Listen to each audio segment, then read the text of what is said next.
بسم الله الرحمن الرحيم.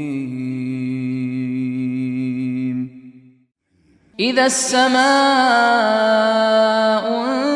انشقت وأذنت لربها وحقت وإذا الأرض مدت وألقت ما فيها وتخلت وأذنت لربها وحقت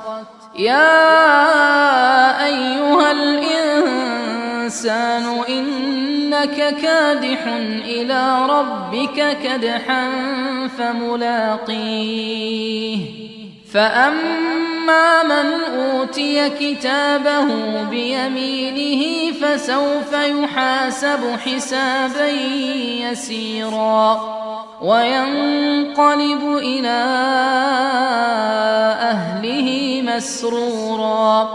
وأما من أوتي كتابه وراء ظهره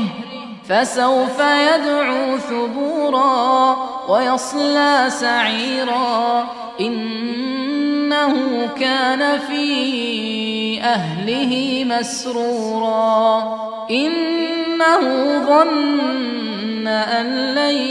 يحور بلى إن ربه كان به بصيرا فلا أقسم بالشفق والليل وما وسق